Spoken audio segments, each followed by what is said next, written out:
Hello, everyone, and welcome to the Film Box Podcast, a movie podcast where each week we reach onto our shelves and revisit the films we own on physical media, whether it's a classic we've watched countless times or a hidden gem we're seeing for the very first time. From VHS and DVD to Blu-ray and 4K, we're taking a look back at films throughout history, good or bad. I'm your host, Aaryn Souza, and I'm joined today by my good friends, Connor Jameson and Jasmine Chapatwala. How you guys doing? Well. Good. And today we are taking a look back at Who Framed Roger Rabbit from 1988. Now let's get into it. And I need all of you to stop what you're doing and listen. Come on, everybody. Here we go. It's 106 miles to Chicago. We got a full tank of gas, half a pack of cigarettes. It's dark, and we're wearing sunglasses. Hit it. Hello, boys! I'm back!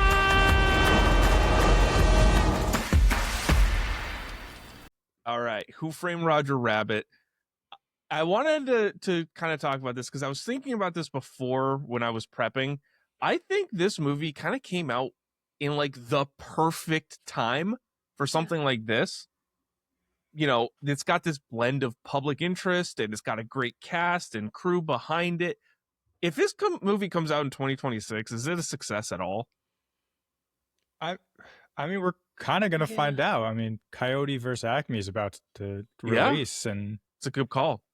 But I guess the circumstances around that are different because that movie got shelved, and then there was a public outcry for it to be released. So that might have circumstances around it that kind of propel it. But yeah, I mean, the only other comp that I have for it is the Chip and Dale Rescue Rangers movie from a couple years ago, which is the same sort of like live action animated blend, but it was just a Disney Plus movie. It was, you know, kind of more like it was billed as a TV movie, as like a continuation of the Chip and Dale TV series, more than it was like a movie. We also have Space Jam too.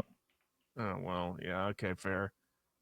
I mean, this is kind of, it's a really interesting format that hasn't really been explored as much as I would have thought it would have after this movie came out in 1988.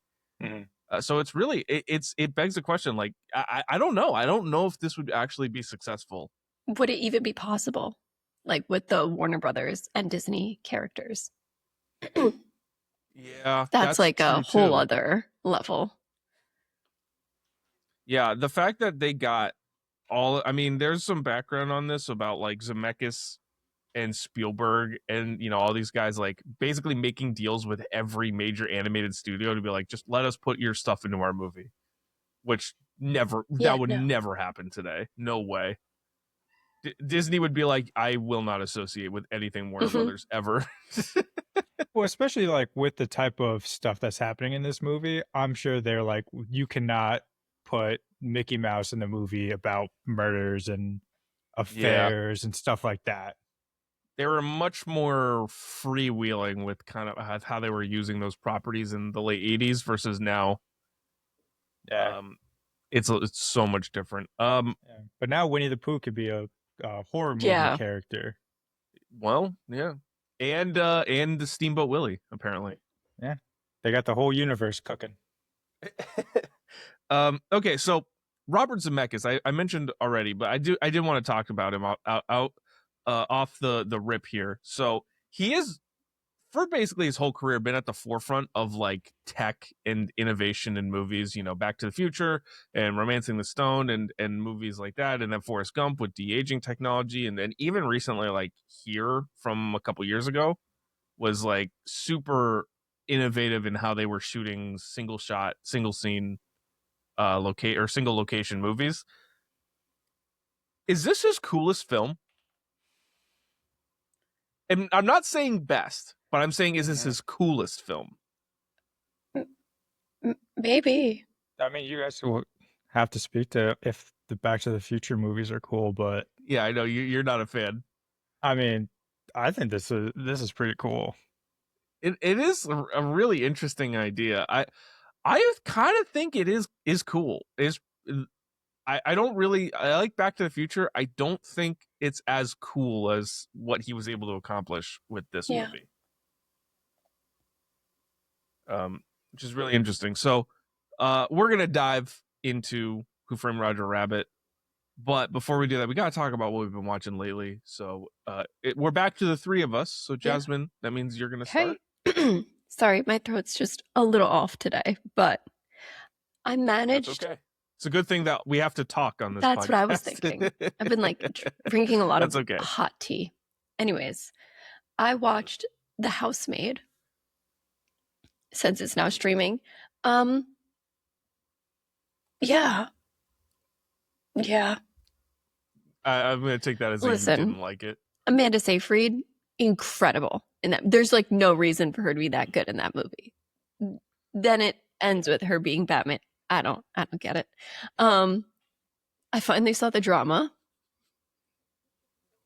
That's still on my list. It's wild. I mean, I did know the twist going in, and I feel like that helped. Yeah.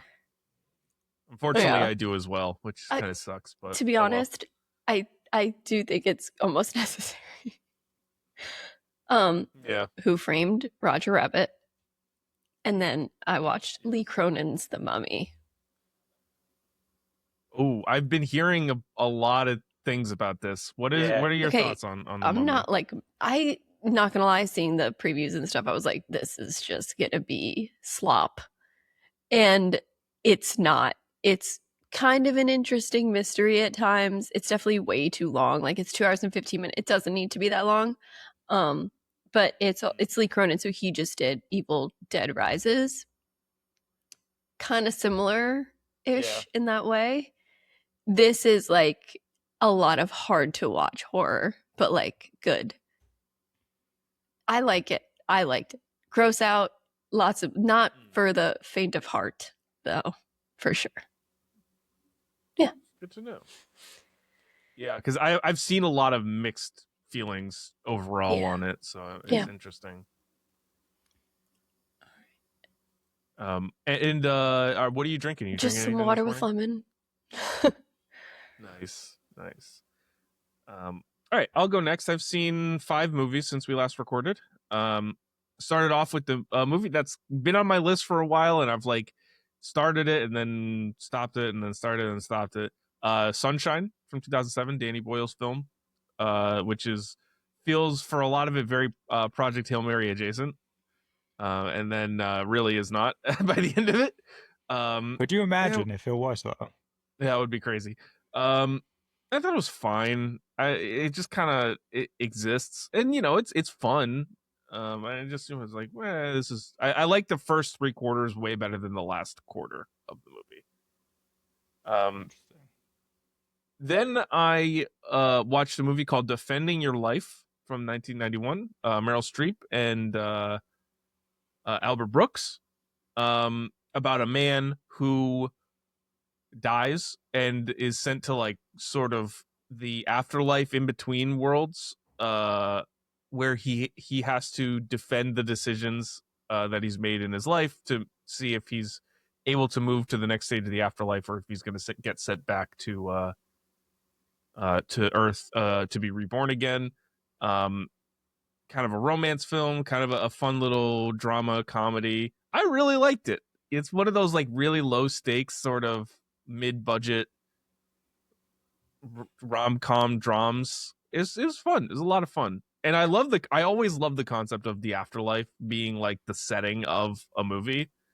I still need to see Eternity from last year, but I also liked The Good Place a lot. Yeah. That was a really good the first season of The Good Place is really good. So I like that. Follow that up with the movie Amistad, the Spielberg film from 1997. I watched about 3/4 of it and was like, I get it. It was actually probably more like 2/3 of it. But yeah, that we're prepping for some stuff with that. So I needed to at least give it a run through. It's fine. Not my favorite. Follow that up with Ex Machina for the first time. That was a really cool movie with Oscar Isaac and Alicia Vikander and Domhnall Gleeson. Yeah, those are the names. Really good movie. And then I watched Who Framed Roger Rabbit. So that's where we're at. And I've got a sparkling ice plus caffeine. Very nice. Energy drink this morning. I'll be quick. I've only seen 3 movies. Started with Caveat.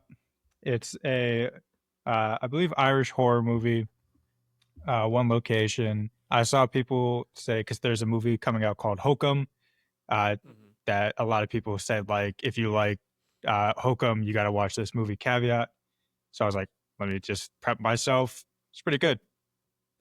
Very, very good scares towards the end of it. Then I watched Mikey and Nikki. This was on my Criterion list that I've kind of abandoned, but it was one that I tried, got busy, and I came back to, and damn, it is such a good movie. Especially like as you just kind of rip towards the end and you just watch this friendship just take form and dissolve. It's so good. And then Who Framed Roger Rabbit? Who Framed Roger Rabbit? That's it. Okay, I want to talk And about I got this. a sparkling ice. Okay, sparkling ice, nice. I just thought about it, so I didn't mean to cut you off, but No, of course you didn't. I wanted to talk about this just because you kind of reminded me of it. And this might be a new category moving forward, so I'm pulling a category like right at the top. Is this a good title for this movie? No. Because it's kind of hard to say at times, but also it's kind of gives away the plot a little bit. But I think that's perfect because it's like you're going into it knowing, okay, this is like a mystery, like about this character Roger Rabbit. And Yeah. I'm assuming that the whole point is that they're going to have to try to absolve him of some crime. Fair. I was going back and forth about this because I was like, what could be a better title? But like, also, I kind of like the idea that it is like we got to figure out who framed Roger Rabbit. Yeah. But also you're at the same time, notoriously it's bad at picking new titles. okay. Well, You wanted to change weapons to like missing. hey, missing's not bad. Already exists. I know it does. Look, I just think maybe we could have done something a little different, but I don't know. I was going back and forth on it. Maybe I'll pull that in maybe as a category later on in these episodes. Yeah. But we do have to talk about this movie. So, have you guys seen this before? Or is this a first time watch? This for was a anyone? first time watch for me. Oh, Yeah. fantastic. So that's really exciting. This is not my first time watch, Connor. This is not your first time watch. Nope. We have both seen this before. Do any of you own this movie? Nope. Well, I think my parents own it on VHS. I don't have it here though. it's a good thing I do. As always, I have a wonderful Vista series edition. So Vista series is one of my favorite long defunct labels from Touchstone and Buena Vista. They put out a series of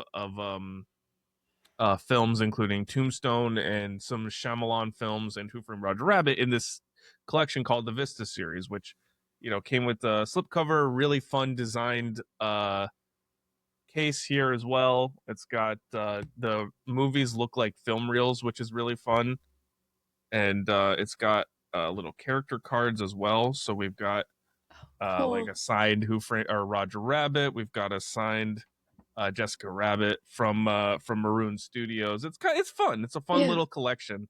I wish more collections were made like this. They only made like 5 movies on the Vista series, so it's a cool thing to own. There's like a little like a notebook type thing as well in there, which is kind of fun. So I wanted to be able to show that off. It's a cool little edition of this movie that you wouldn't think would have something like it. So, and I do own all the Vista series movies, so maybe we'll get to all of them one day. But that's that. If you're not like us or like me, and you don't own this movie, you can watch it on streaming. It's on Disney Plus, so you can watch it there. Otherwise, you have to rent it. But if you have Disney Plus, you're in luck. All right, let's get into the basic overview of this movie. So, Who Framed Roger Rabbit? is a 1988 American fantasy comedy film directed by Robert Zemeckis, as we already said, who did movies like Back to the Future and Forrest Gump and Romancing the Stone, if you're unfamiliar, which, I mean, you're not. Written by Jeffrey Price and Peter Seaman, who wrote Doc Hollywood, Wild Wild West, How the Grinch Stole Christmas, the 2001 with Jim Carrey, and Shrek the Third, probably the best movie that they did. This is also loosely based on Gary K. Wolfe's novel Who Censored Roger Rabbit, which might actually be a better title. Maybe. Cinematography by the great Dean Cundey, who, if you don't know Dean Cundey, you definitely have seen the movies that he's done. I'm going to list you off the movies that Dean Cundey has shot, including Who Framed Roger Rabbit. Ready? Here we go. Halloween, the original, and the second one. Escape from New York, The Thing, Back to the Future, Big Trouble in Little China, Roadhouse, Hook, one of my favorite Spielbergs, Jurassic Park. So, worse than Hook. No, I'm just kidding. The Parent Trap, I already said Big Trouble in Little China. Romancing the Stone, and Apollo 13. This guy's among many other things. This guy's a fucking legend. And this movie was distributed by Buena Vista Pictures. Released June 24th, 1988, with a runtime of 104 minutes and a budget of around $50 million. How much did this movie make at the box office? I know this was a huge hit. I know this was like 210, 220, around there. I was going to stick with a solid 2. 351 million worldwide. This was a massive hit. All right. Yeah, this was a huge hit. So 1988 at the box office. Can you guess where this ranked at the box office in 1988? Number 1. Yeah, I would assume with that much. Yeah. It is number 2 at the box office this year. So your top 10. I'll start from 10, go to 1. So Die Hard, number 10, $141 million. The movie Big with Tom Hanks, $151 million. The number 8 Cocktail, Tom Cruise movie, $171 million. We used to be a society, man. Literally. We used to be a culture where you could just put a movie star in a movie and be like, yeah, this movie's gonna sell. A Fish Called Wanda, $188 million. That's a shock to me. Rambo 3, $189 million. Twins with Schwarzenegger and Danny DeVito, $216 million. Crocodile Dundee 2 made $239 million, and that's very confusing to me. Coming to America, $288 million. Who Framed Roger Rabbit, we already said. Number 2. And then number 1, Best Picture winner, Rain Man. Okay. $354 million. So just beat out Who Framed Roger Rabbit. Tom Cruise, great year at the box office. Cocktail and Rain Man. That's pretty good. But yeah, this movie was a massive success. But that's what the a little bit of a background. Connor, why don't you tell us what the people thought about this movie?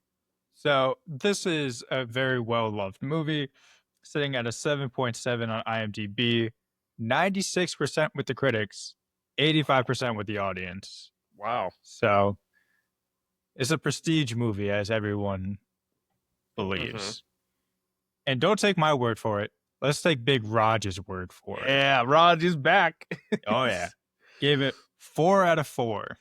Wow. And holy shit. Listen, this might be a bit of a longer one, so bear in, but I'm strapping in. I'm buckling in. Here we go. Like, I just want to, we just got to get through it. Okay. Like 2001, Close Encounters in E.T., this movie is not only great entertainment, but a breakthrough in craftsmanship. The first film to convincingly combine real actors and animated cartoon characters in the same space in the same time and make it look real. I've never seen anything like it before. Roger Rabbit and his cartoon comrades cast real shadows. They shake the hands and grab the coats and rattle the teeth of real actors.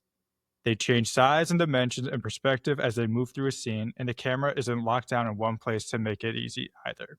The camera in this movie moves around like it's in a 1940s thriller, and the cartoon characters look three-dimensional and seem to be occupying real space.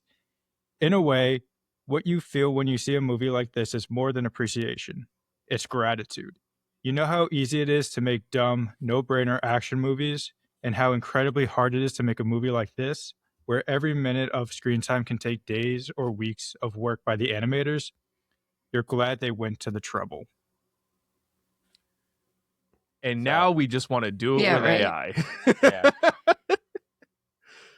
I mean, it's kind of jumping on like the toes of my hot take, but you already mentioned it. It's like we don't get movies like this anymore, in large part because of how intensive the work is. Yeah, I mean, this is a great summation of what art in movie making is. Like, you know, Raj mentioned it. I'll go back even to like movies like Star Wars or movies, you know, where they have to, in order to make a movie, they have to invent ways to make the movie. Yeah. That is pure craftsmanship. That's art. That is what distilled down. If I could like tell you what art is, it is the innovation and the crafting of something brand new to make something that, you know, something new. And this is what they do in this movie. I mean, you know, we're going to talk about it for sure, but like, you know, you have to invent the way of like, how are we actually going to put this character, or these characters on screen with live action people and make it convincing? That's insane. And to do it in 1988, you know, I was just watching, actually the Star Wars Episode 1 documentary, the behind the scenes making of, and that was really cool too, because like that was just at the start of like real CGI computer generated imagery, and you know, right at the turn of the century. And there's a whole section of this documentary where they're talking about with ILM, George Lucas is talking with ILM of like, how do we even make this happen? Like, how do we have to invent the way to get these big battles and to make Jar Jar Binks a character in the movie that looks believable, and you know, all of these things. And you know, that's such a cool thing to see. And I mean, it's Raj hit the nail on the head. This is awesome. Yeah. However, his sentiment is not echoed throughout the entire audience base, because we do have our The Opposite Review. this one, another long one, but I did find it very funny. So again, just bear down. Strapping in again. Yeah, this one comes from J Honk, who says, Wait, what? J Honk. J Honk. Yeah. Who says, maybe it's just me, but this movie stunk. Yeah. If being a great technical achievement is basis for being a great movie, then let's just give out 10 to all those 3D flicks from the 50s and 60s. Don't want to do that? Then let's judge it as just a movie. Okay, I just did, and it gets a 1 out of 10. Maybe it's just me, but I found no appeal in Roger himself. None. In fact, I hated him. Annoying voice, annoying personality, never a funny line, movement, or gesture. Well, if he was not funny, then was he likable? No. No funny, not funny plus annoying is not a great start in a title character. And Jessica Rabbit? How did Roger ever marry her? Why would he want to? No personality, flirt, just a sleazy trouble magnet. Further, why would she want to marry him? A nerdy screw up, and why was she drawn with such dripping sexuality? I was torn between hoping her gown would slip off and wondering why I was thinking such thoughts about a cartoon. Weird, sick, yuck. Hoskins did a yeoman's job, but most of his accomplishments were acting to the animated characters. As a character in a drama, I thought he came off a little flat. His character was ultimately very predictable. You know what? I don't even remember Christopher Lloyd. I guess he was an over-the-top bad guy. Shocker. Now there's something every great movie should have. A cardboard bad guy and a very unfunny cartoon as a good guy. Not. Now the ratio between 1 and 10 ratings, a stat I checked all the time, was 10-1. So maybe it's just me. If you rent it, make sure you have someone to talk to because you won't want to waste your time following the story. Just talk it over. I really what that boils down to is like, why you Jessica Rabbit want to be with me? He said, I hate the way he Essentially- walks, the way that he talks, the way that he dresses. That's brutal. Yeah. This guy's just jealous of a cartoon rabbit from 1988.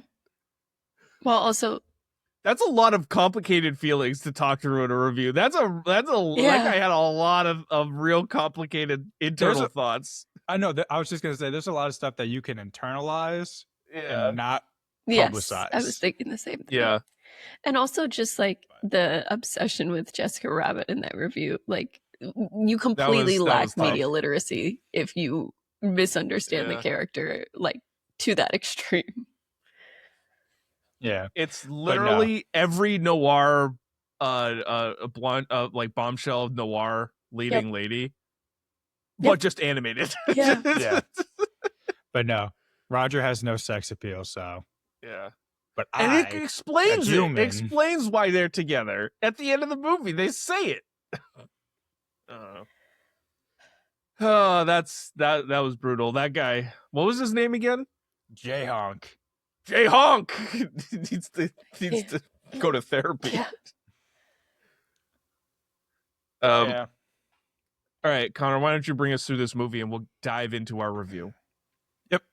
So, in 1947 Los Angeles, cartoon characters known as toons and humans coexist with each other. Private Detective Eddie Valiant is hired by Roger Rabbit's boss, R.K. Maroon, to investigate Roger's wife, Jessica Rabbit, for an alleged affair she's having with Marvin Acme, owner of Acme Corporation in Toontown.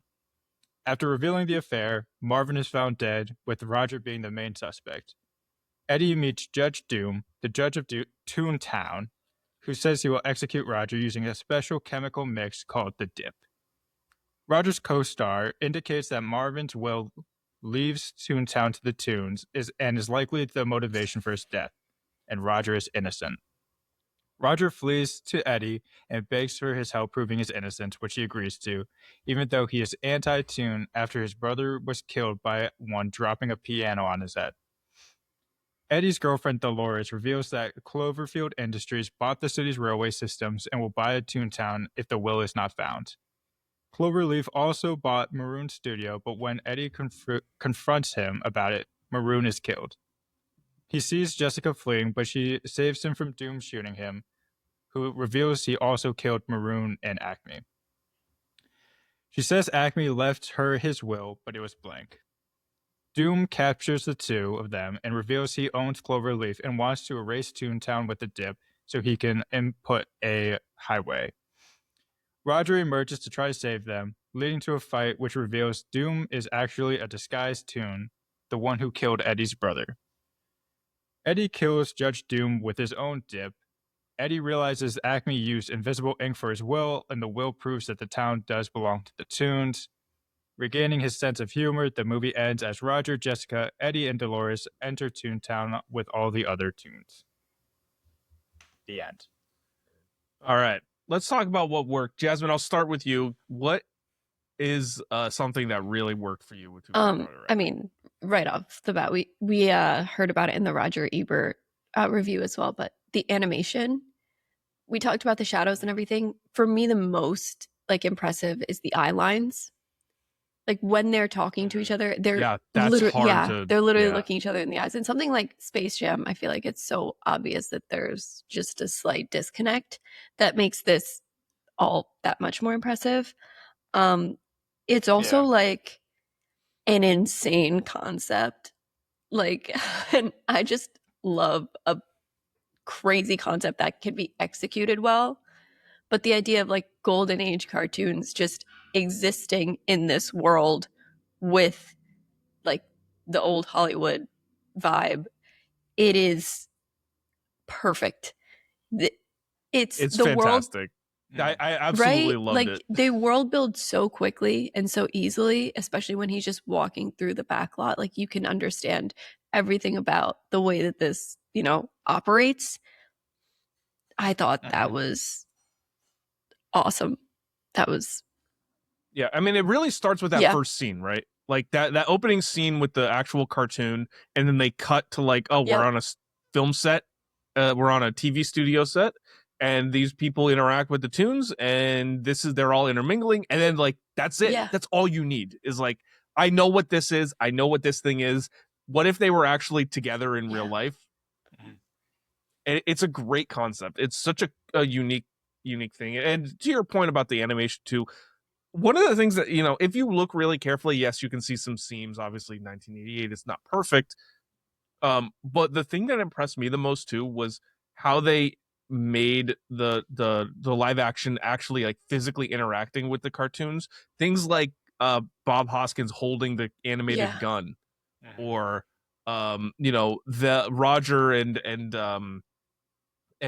Valiant being handcuffed together and interacting, and or Valiant hiding Roger in the water, and that sort of stuff. It's like it's all very tactile, and that's incredibly difficult to do. It's so impressive. Yeah. And going back to your point about like the eye lines, and with Space Jam in specific, I mean, it's been a while since I've seen it, but I feel like a lot of the dialogue scenes, they're very like chopped up, where it's like the frame is just on the person speaking. But here it's they did not take the easy way out. They put like both people in the same frame. And I think it was the movie theater scene in specific where like I really like kind of keened in on that. Like, oh, Bob Hoskins is actually looking right into his eyes when he's talking to him about like his brother dying. It's like, this actually feels like a very intimate conversation now, and not just like someone talking to nothing. Which, to go into something that I really liked, is like, I mean, Bob Hoskins is acting against nothing, and he's like doing such a fantastic job. Like, it's so hard, and I know, was it Sir Ian McKellen who was in Lord of the Rings, right? Yeah. Yep. Yeah. When he was acting in like the green screen room, and he just breaks down because he's like acting against nothing. It has to be such a challenging mental thing to just try to deliver this line against this thing that's going to be put in post. Right. And just have someone feeding lines off screen. Yeah. To you. Yeah. And I mean, Bob Hoskins was just incredible. And you know what? I feel like we just don't make men like him anymore. Like barrel chested, like, just pants all the way up to the nips, more leg than body. Yeah, like that. No, that's the real man. It is kind of indicative of a different era. I really wish we would get back to like real looking people in movies and not like supermodel looking people, both men and women. It's like, when you have people that look like they actually exist and they're not like sculpted by gods. Yeah. It lends like this character. If you put, Chris Evans, for example, in this as Bob Hoskins, and he's just ripped, it doesn't work. You need a guy who's a little bit fat, who's a little bit barrel chested, who's, shorter, and like, you need that versus. You need someone who looks like he lived in 1947. Exactly. Right. It's the iPhone face issue with a lot of historical dramas too. Is like, this person would never exist in 1747. This person's seen a TikTok before. It's over. One of the things that you talked about too, going back to Bob Hoskins and his whole deal. One of the things that I really liked about just the persona, the plotting, is that like, I always find it fun when you have a character who like has to reluctantly partner up with things that he hates. So like Bob Hoskins' whole deal being like, I don't like tunes, and then he's forced into this whole world, is just it's always a fun plot beat for me. I quite enjoy it. Yeah. What I like about his performance too is he's always playing it straight too. Yes. Like he's not like giving into the bits until like obviously the very end. Yeah. But I think that's what makes it funnier is that he is like delivering these like very goofy lines still with like his noir detective voice. Yeah. Like, yeah, they were playing patty cake. Yeah, no, it's definitely a good character and characterization. I also like how they gave the tunes in the Toon world a harder edge to it. Mhm. You know, there are characters who are like the baby is like smoking cigars and Yep. abusing women. Is like, I'm not calling for that. I Let's love let's that. just I don't but I like how they get it's the tunes are not like happy go lucky. They're not all Yeah. like, you know, super like Roger Rabbit obviously is one end of the spectrum where he's like super goofy, super silly, super positive, whatever. But then you also get like the disgruntled characters and you get the people that are like, you know, whatever, I'm just here doing a job, or like I'm Yeah. not happy with things, or you know, Like Betty whatever. Boop is a server in their Yeah. club. Right. You know, I love that there's like a real life feel to all of those characters. They're not just like used as like a prop. They are legit characters who are not who are allowed to explore characterization. We want to talk about Jessica Rabbit. This Yes, is a great I character. love Jessica Rabbit. Yeah, I please First elaborate. of all, obviously she's like kind of just meant to be like a satirical look at the film noir femme fatale, but she's Yeah. actually like completely like just commentary on it. Like the idea that she says like, I'm not bad, I'm just drawn that way, is so meta in like an interesting kind of way. And I love her. From the first second you see her and you see just like how everyone perceives her, like human or toon, versus finding out like she's really just this loyal, in love with Roger Rabbit kind of girl. I think that that's pretty awesome. I think it's like great complex character writing, and to say she's like simple and that weird review, but you know, I love Jessica Rabbit. Also, since this was my first time actually watching the movie, I've known about her, seen the character obviously. I now realize her last name is Rabbit, not because she's a rabbit, which I don't know why I thought she was a rabbit, but because she's married to Roger Rabbit. Duh. It took me a while to put Yeah. that one together. Yeah. I also really like they nailed the film noir vibe, but especially the music. Yeah. The jazz is so good in this movie. It really pulls me back to like the 1940s noir, which is, you know, it's a hard thing to nail, and they crushed it. That and the mystery too is really interesting. The actual like central plot device is engaging. It's not just, you know, whatever. Yeah. I think what's so cool about this is if you strip it from the tunes and just kind of lay it bare, it's like this story could work as like a 1940s like noir film on its own. Absolutely. Absolutely.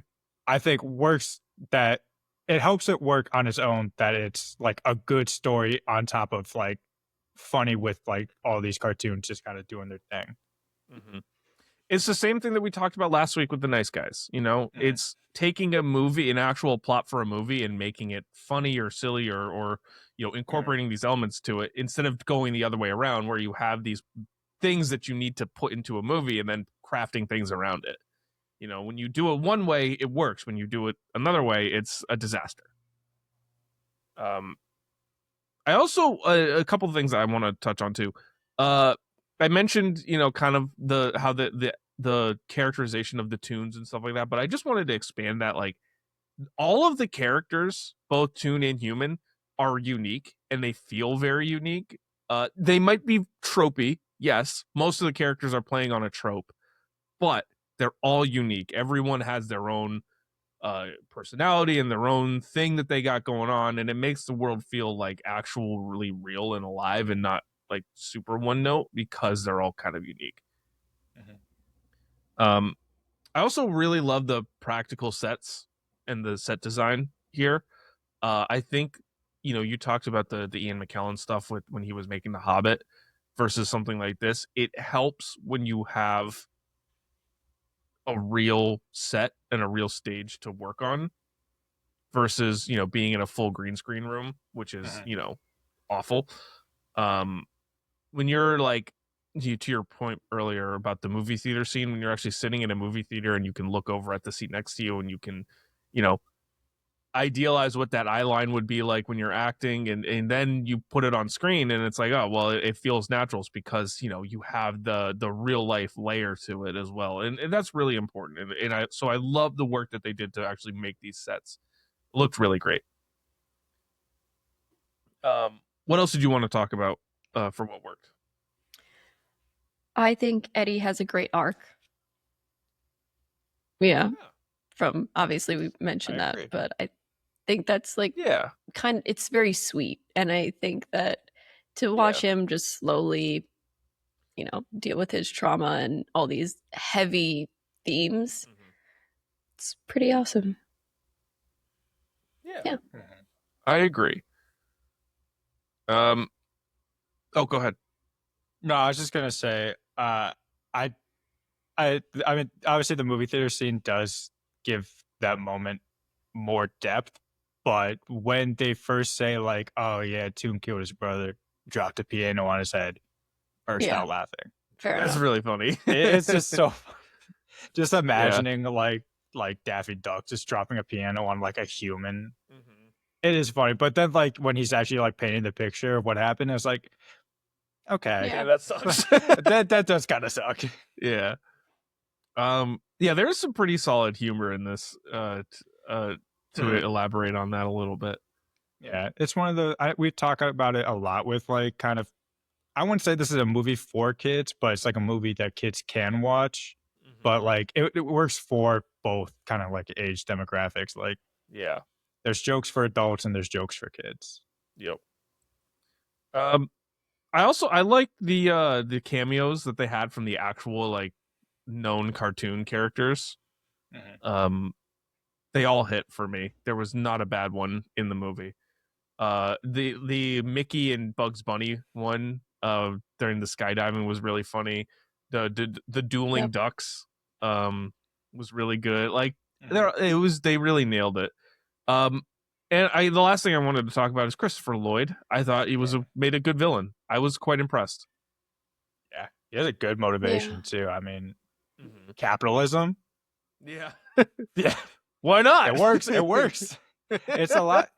Again, it works for adults and like the biggest evil. Yeah, works for adults. I mean, when I was watching this like growing up, I was like, do I care? Or do I really get it? No, but when I watched it last night into this morning, I was like, yeah, I get it. Yeah, right. Okay, anything else for what worked before we move to what doesn't work? I'm all set. Okay, so let's go what doesn't work. I have a couple gripes, but really a lot of it can be summated by they definitely play into the let's show off what we can do with the animation live action hybrid, and there are moments where it's a little long or it runs a little too long or it's a little too goofy or extreme, where it's like let's rein it in another 20%, just a little bit. You know, scenes go on a little bit longer because they got to show off the gag a couple times to be like, look at what we can do, or you know, whatever. It kind of, it's just let's rein it in just a little bit. You could probably cut like 10 minutes from this movie and make it a flat 90, and it works just the same, just by like cutting that extra fat off of it. I agree. I also, on that same vein, I wished that they put an even harder edge to the movie. It's super goofy at times and like definitely plays to the child audience at times. I wish they went the full other spectrum and made this a movie for adults where it's like, you know, super hard edged drama that happens to have this toon world. They do it in some places, again, like the baby and his, I don't know, caretaker, I guess. I don't know.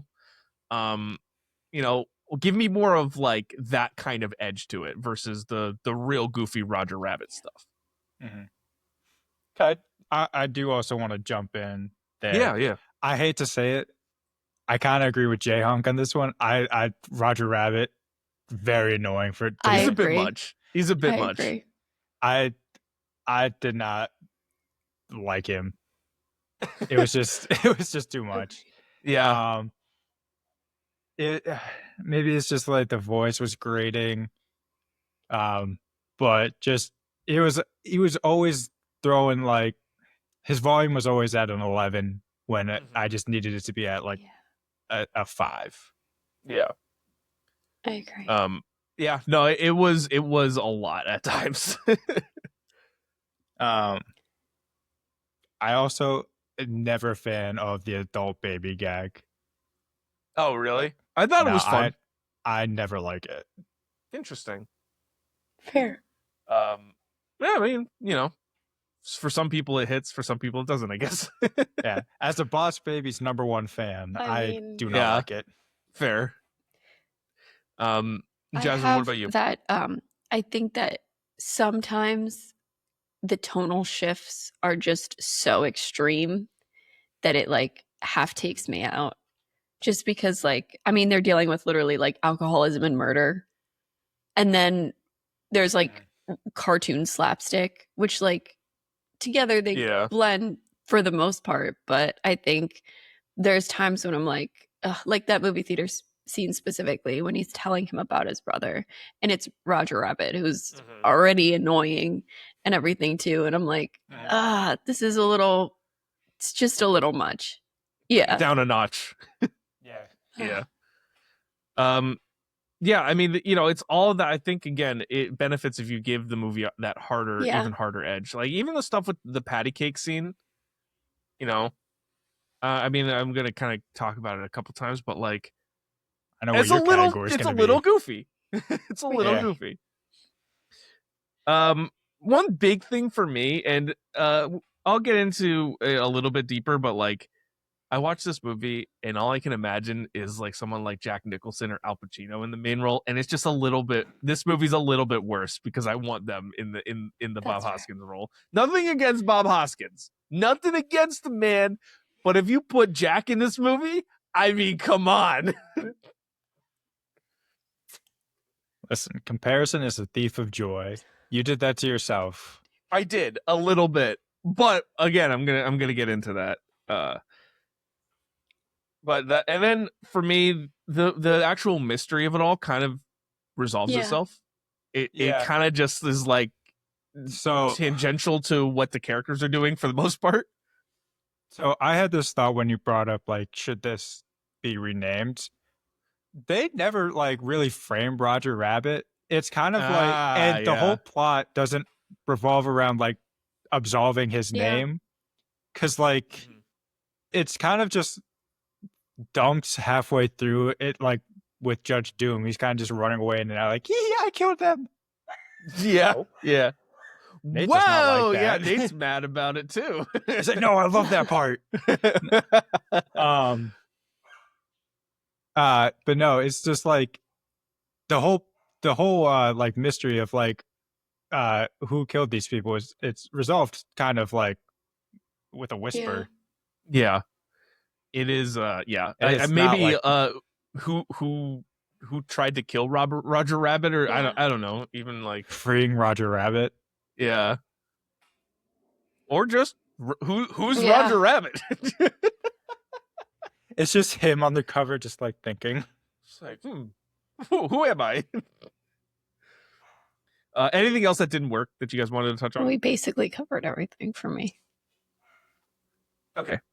Let's do best moments then. I got a couple for you. I think maybe what might be the universal best moment is the Jessica Rabbit introduction with the musical number.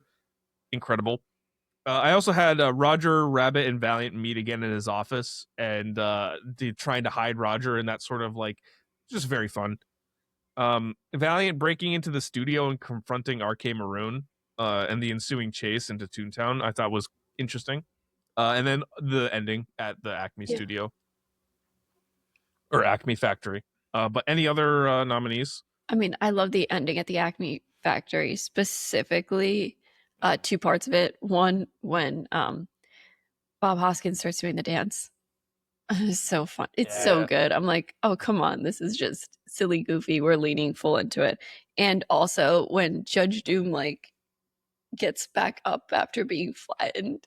From being I was flattened. like, this is amazing. And then he like puts sucks on helium to like blow. I'm like, this is perfect. Yeah, those were my top two. And obviously the Jessica Rabbit introduction scene as well.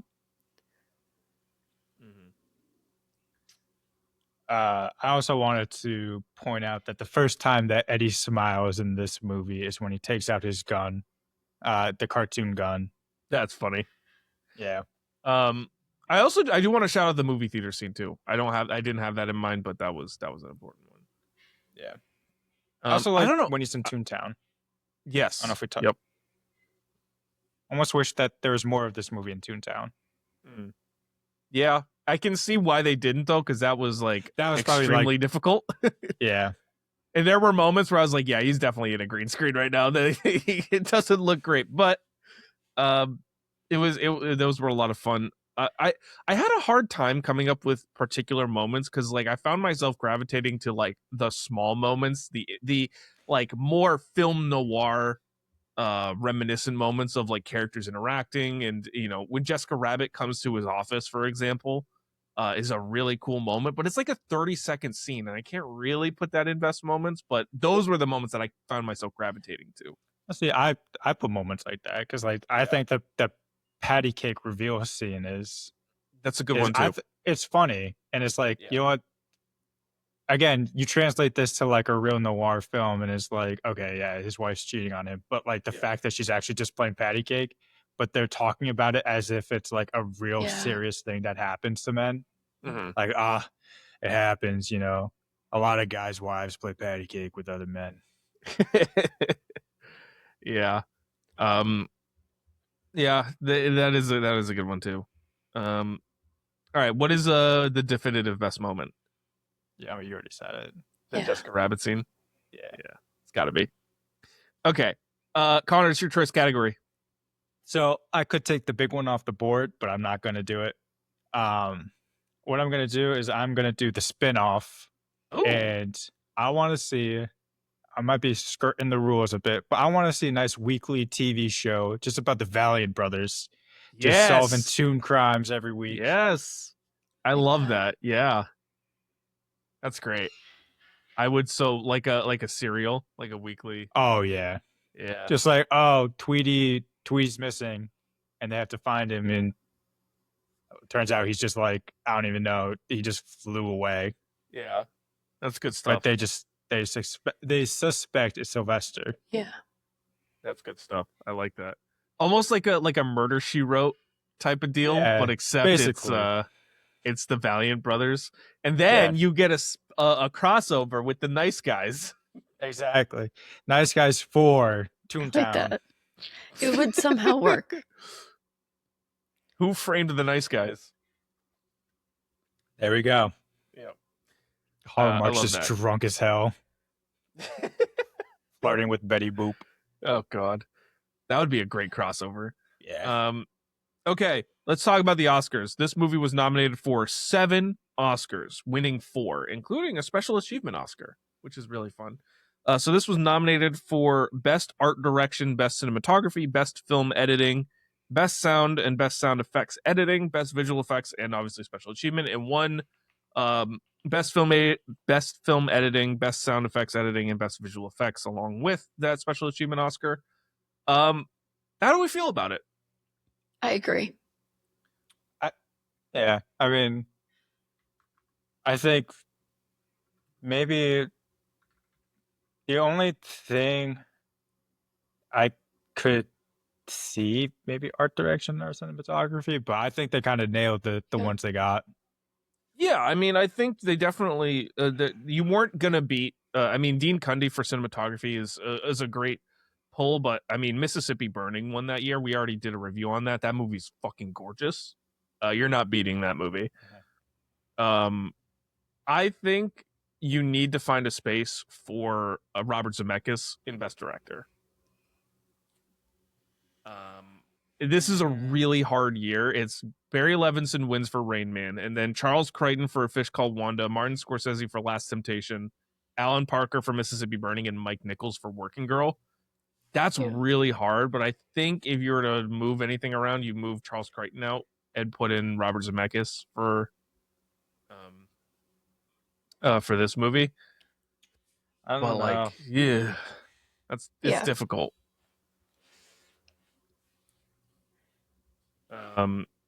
Everything else though, I was pretty happy with. I mean, I think maybe best adapted screenplay, because they had movies like Gorillas in the Mist and Little Dorrit in there, which I don't even know what those movies are. So maybe you could get this movie in there, but again, I don't know necessarily. Yeah, kind of tough. But I do think that all of the below the line stuff they nailed, for sure. And it's cool that this movie won multiple awards. For sure. Like, this is a cool movie for the Oscars to honor. I know. I feel like if this movie came out this year, it might get one. Yeah, right. But also, I don't even know. If this movie comes out this year, I think it just goes straight to streaming. That is true. It kind of like the Space Jam 2. Yeah. Like just drop it on like a Hulu. and then Which is a real how shame. do you integrate the different kinds of animation as well? Like, see, that's in. The Chippendale movie does this, where it was one of the Chippendales was like throwback, like hand drawn. One was more CGI, and they interact, and it works. I prefer it if they have one style and they stick to it, because like you start blending a lot of different animation styles, and it's kind of becomes a little much. I think this is the right way to do it with this kind of movie. But yeah, no, if this was released today, I really do think it was probably just dropped on the streamer, which is unfortunate. Okay, let's move on to Heat Check. This is our best performance by a single scene character. I'm going to start you with literally any of the cameos by Looney Tunes or Disney animated characters. I have Fair. I mean, I think that's great. Yeah. Yeah. Mine was just Eddie's bullets. Eddie's bullets are good too. Those are great. Just like they watch Doom run that way, and they're like, "Which way to go? That way. They went that way. All right, let's get them." It's good stuff. Yeah. I went the opposite direction. I went very emotional. I went with the shoe that goes into the dip tank. Oh, yeah. That's well, that sad. like But elicited yes, that's a good emotional response. So I was like, "Oh my god, this shoe we're just watching." He's like, That was- "No, please." I'm like, I know. It's like watching a kid die. Yeah. "Yep." Okay, so we'll do casting call, and then Jasmine will do your choice category. So, this movie had I'm mainly going to talk about Valiant because they had a lot going for Eddie Valiant. So, started off with Peter Renaday, who originally portrayed Eddie Valiant in the original test footage from 1983. Then, Joe Pantoliano portrayed Eddie Valiant in a screen test in 1986.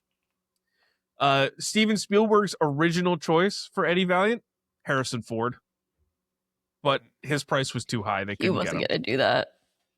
This movie also doesn't work with Harrison Ford. He's too cool.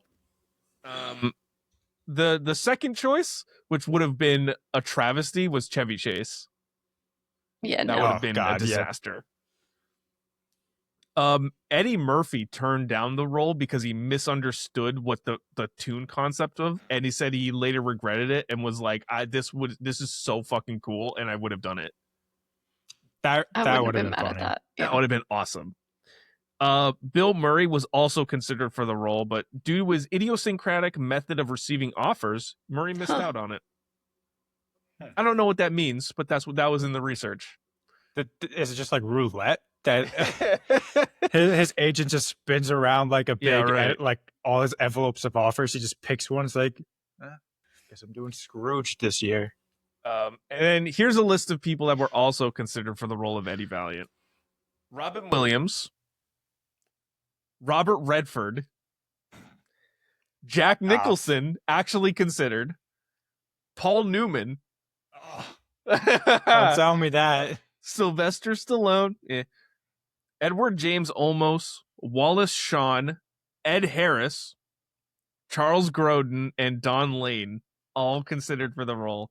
And then they went with Bob Hoskins because Spielberg chose him because of his acting skill and because Spielberg believed he had a hopeful demeanor and he looked like he belonged in that era, which, I mean, definitely looked like he belonged in that era. But man, some of those, Paul Newman, fucking Ed Harris, Jack Nicholson. Woo!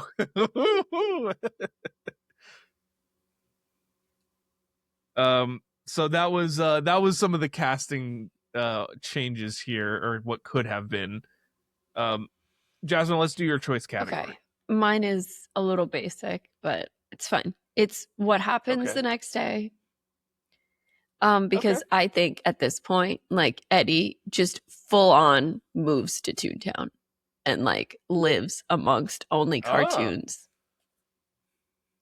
Because there's like a minor arc going on where he starts to like people less throughout the movie, it seems, and the tunes more. So I think he would just full send it and move in right next door to his best friend, Roger. I honestly don't think I could handle that. That's a lot of personality sure. to be going into. For sure. Okay, modern day recast. So we just have two roles, the two main live action roles. We've got Eddie Valiant and Judge Doom. So we'll start with Eddie Valiant. Connor, I'll start with you. Who did you have for Eddie Valiant? So I went younger. Okay. But I went someone with like some Hollywood bloodlines with him to try to recapture some of like kind of the old Hollywood vibe. Michael Gandolfini. Okay. Not bad. Okay. I like it. Cooking with Daredevil Born Again Season 2. Kind of, again, I want the body type too of Bob Hoskins. I don't want like traditional hot. I want like old school hot. Yeah. Not bad. I like that. Jasmine, what about you? I chose Colin Farrell.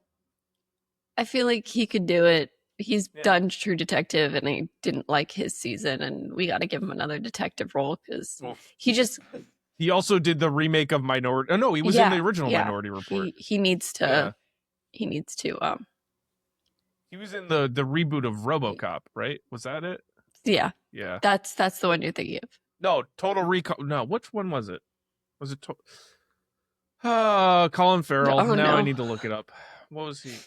But I think he would be good, especially because in Banshees of Inisherin, I think he nails the comedy of that. Mm-hmm. So I could see him like. It was. Yep. Yes. I agree. It was Total Recall, by the way. Yeah, that makes sense. Yeah.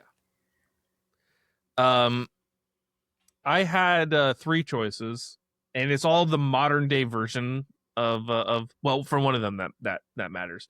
Probably my least favorite choice is Liv Schreiber. I still think it's, he could be good, but it's like whatever. Modern day Russell Crowe, I think could be a lot of fun.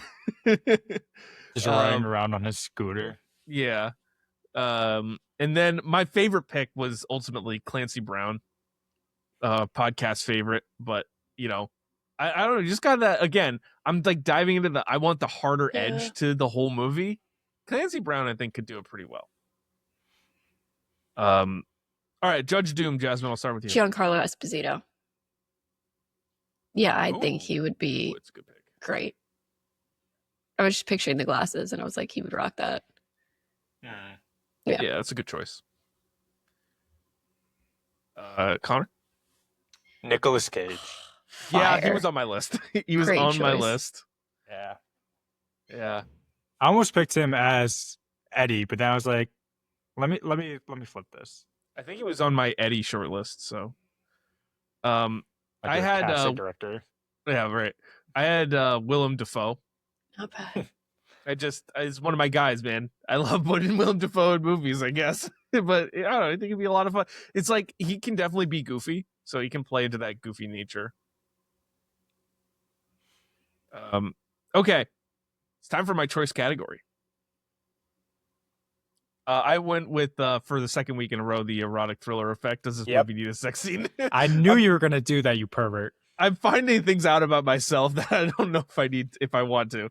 You and J-Honk. I guess. This movie does, though. I mean, come on. And one of the things Between that who? All right. So I'm framing this as one of the things that didn't work that I didn't talk about was I felt it was rather unclear about Jessica Rabbit's character and whether or not was she actually like cheating on Roger. The patty cake stuff was like goofy, but it was a little unclear as to what the plot like driver actually ended up being. Cause like they played up like he was cheating, but then she's like, "Oh, I love Roger, and I'm so like he's my guy," and all this kind of stuff. But like the whole plot is centered around like they think she's cheating on him, and now he goes out and supposedly murders the person. Let's have it be that she actually is cheating on him, and there's a legitimate sex scene in there. Plus, you get to have the animated plus the live action thing.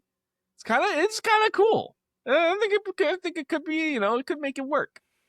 And then you have a real plot. All right, man. just dig that hole, man. I'm not digging anything. I think it's a legit thing. I need to see it, man. It doesn't have to. All right, it doesn't have to be explicit, but like I think you could do a better job of making that implied. I thought it was very well implied. But again, the patty cake stuff was like, okay, what's this? Like, let's actually have it be a legit, like she's cheating on him. Again, it doesn't have to be explicit, but I don't know. I'm just digging the. Let me just jump in real quick. Yeah, you and J-Honk are buried down there. No, I'm okay. Hot takes. I've got a good one, but I'll start with you guys. What do you have? I'll say mine because we've basically said it already. But I just full send Roger Rabbit is the least interesting cartoon and character in the whole movie. I like it. Yeah, that's basically mine. But it's also like I think this movie really wanted Bugs Bunny to be the lead. Yeah. Oh yeah, I think so. I kind of got that sense too. So I definitely like that. I always thought too. It was like when I was growing up and I saw the title, I was like, "Do they mean Bugs Bunny?" It's kind of like it feels like yeah. it. And maybe that's part of the Roger Rabbit lore. It's just like, oh, this is our version of Bugs Bunny, but it's like the Pepsi to your Coke. Right. It's like, fine, I guess. Yeah, we'll go with this character that we invented. Yeah. All right, my hot take is that I fully believe that the noir detective movie is the best genre to repurpose into any other genre. If you want it to just be a hard-boiled drama, that's easy. If you want it to be a whimsy comedy, absolutely. Parody, well, that's what this movie is. 100% you can do that. You can do it in sci-fi. That's Blade Runner. It's the most adaptable film genre that is out there. You can do anything with the detective noir film, and it's there. It's easy. That's my hot take. Okay, it's never been cooler. You ready? Yeah. All right, I've got a few. Movie studios as a location for a film. It's never been cooler. I mean, I knew this was going to be a no. Isn't the player mostly taking place at? The player is great. I mean, Yeah. Sunset Boulevard and all of those kind of classic Hollywood films, but I just thought it was cool. You got to toss it out there. Here's a good one. How about the Looney Tunes? The Looney Tunes and their own show. No, it's better here. No, Space Jam. Oh, what? Yeah, watching them dunk and shit. Okay, Fair. okay, I like it. characters who have to become unlikely and reluctant partners. No, yeah. The Nice Guys. The Nice Guys is good. Even I like Mississippi Burning too. If we want to go to the same year, that's a fun one. Well, not fun, but Yeah. it's a good one. Okay, Freeways. Not just in movies, but in general. It's never been cooler than it was used as a plot device in Who Framed Roger I don't even Rabbit. think it was No. cool here. No, because of the opening scene of La La Land. Oh, good pull. Yeah. Good pull. The Alcoholic Private Eye. It's never been cooler. Humphrey Bogart. Maltese Falcon. Okay. And every other movie's done, And basically. every other noir film. Okay. My last one here is Christopher Lloyd. Never been cooler. And yes, I'm including Back to the Future. No. Clue. Oh, Clue. That's a good pull. I was gonna pull a movie that I don't know. I saw in a Dead Meat video. I forget the name, but it's basically like an evil Santa movie where he is an angel. I think hold on. Christopher Lloyd it's got evil Santa Goldberg movie. as I When forget good the- ghouls go bad? Nope, that's not it. No. Spirit Halloween the movie? Nope, Okay. it is. I'll find it.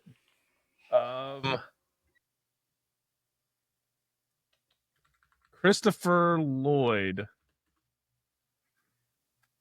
What the hell? Let's look at his Star Trek 3. Yeah, no, that's it. Oh, okay. No, we can keep going. I'll find it. Okay. Well, those are my It's Never Been Cooler. All right, let's do our prop. So I'll start you.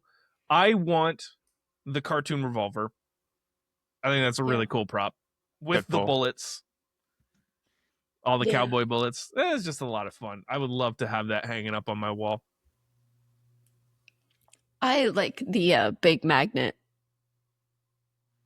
Yeah, Big just because I magnet. feel like I like it's that too. it's cartoon come to life. But you think of those big. Yeah. I like that it traps him and everything too. It'd be a cool little Mm. art piece. Yeah, I'm not gonna pick it, but I also like the throwable Yes. hole and the hammer that has the for no reason has a giant like boxing glove come out of it. How did you find this movie? I did find it. I just gotta make sure he's actually in it first. Okay, what's the name of the movie? It's called Santa Sleigh. Santa Sleigh. I don't know if he's in it though. That's the thing. Bill Goldberg. No, it's not him. Never mind. Oof, that's tough. That's a tough. bad pull on my part. James Caan is in this movie uncredited. That's insane. I'm taking Doom's glasses That's a good one. Okay, I like just it. because of the way that they're lit sometimes, like just the pure white of them looks cool. That's a good pull. Okay, and the MVP of the movie. I went Bob. I went Hoskins. with you went Bob Hoskins. I like it. I mean, again, acting against nothing, and being able just doing like the straight man shtick against like cartoons. It works for me. I went with ILM, who they were in charge of the effects in creating this hybrid toon live action world, which I think is the biggest success of this movie. So I went with ILM. I Jasmine, would what is go yours? with. Is yours ILM? Is that the visual effects team? Is that yeah. Yes. Okay. Same. Yeah. I was like, maybe I should Okay. go with something else, but I'm like, can't. Yeah, it's kind of the big deal Yeah. of this movie. Okay, time for our final scores. We've come to the end. I will start with Jasmine. What is your score, and why is your score as well? My score is a 4.2, just like slightly above a 4. I think it's good. It is so fun, so enjoyable. There's just like a couple things where I'm like a little annoyed, and again, the fact that the titular character is just like so much kind of held me back from going a little higher. But I think this is a great movie. The fact that it was like my first time actually fully watching it, not just bits and pieces. I was so impressed by the animation. Like, just even in the big year 2026, I'm like, this looks better than some of the like CG stuff we've been seeing. Oh yeah. Actually, my hot take should have been that I think it looks better than the entirety of Godzilla versus Kong. Whoa! That's whoa! See, that's a great one. Yeah. We do not disrespect Godzilla. I'm so sorry. Household. I love Godzilla. I love Godzilla so much. I even saw the black and white version last year or 2 years ago. Yeah. Sorry. No, I mean, wrong with those. You can speak your piece. Godzilla sucks. Frame Roger Rabbit better. Thanks to everyone. This has been fun. Retiring. No, just that one movie. I feel like there's so much like rough CG in it. I think the worst part of that movie is just I don't even know if it's like just a Kia product placement. That's just bad. that one scene alone, I will give you, is worse effects than everything in this movie. Well, Connor, I'll go to you now. What is your score? I'm at a 3.5. This is a very enjoyable movie, and I do think that this is a very good bridge for people of all ages to get into noir films. You know, this is something you can put on for your kids, and they enjoy it for like the cartoons, and they, start to pick up on like the mystery element, and then also for adults, it's very digestible, and like the mystery actually does play out pretty well. Some nitpicks here and there, sometimes the pacing doesn't feel as good as it could. Again, the whole mystery of like framing Roger Rabbit is moot because he's not even being framed for a murder. And then Roger Rabbit is just annoying as hell. But again, it's enjoyable. Bob Hoskins is real fun in it. So 3.5. Yeah, I'm gonna agree with you. I'm going with a 3.5. This is a very fun but flawed film. It's got a lot of really great elements. Obviously, technically, it's an absolute marvel, especially for 1988. It's got some great characters. Bob Hoskins is really good in the movie, but also, like we've said, Roger Rabbit's a bit annoying, and some of the plot elements are, maybe a bit too goofy at times, or not. The balance wasn't always there. But that said, it's really enjoyable. It's a great noir story. It's accessible for everyone, and I think it makes it, a really, like you said, Connor, a really great bridge for people to really dive into a lot more of this genre. So that is where that lies. That brings us to an average score of, I just saw it. Where's it? An average score of a 3.73, which is 46th on our list of movies that we have reviewed, just above The Mummy, the Brendan Fraser movie, and just below Mickey 17. Slotting right into that 46th spot. Not bad. And with that is going to do it for this episode of the Filmbox Podcast. If you like what you listen to, leave a rating and subscribe, and follow us on your favorite podcast platform. You can go to our socials and look at our TikTok and Instagram and all that stuff to see some great clips and other types of videos. You can go to Jasmine's TikTok, which is making all kinds of great content as well. You can also follow our Substack for written content that we've done over the years and stuff that may or may not be coming out soon. And follow our Letterboxd so you can stay up to date on what we've been watching when we're watching it. You don't have to wait for each episode to see what we've been watching. You can keep up to date. And also, if you follow us, you can also follow Sam, our dear friend, who is not on the pod at the moment. He's been away, but will be coming back later this year, and he's been watching all of the James Bond films from start to finish, which has been a fun odyssey to watch. But yeah, with that said, that is going to do it for this episode of the Film Box Podcast, and we'll see you next time. Bye. Peace.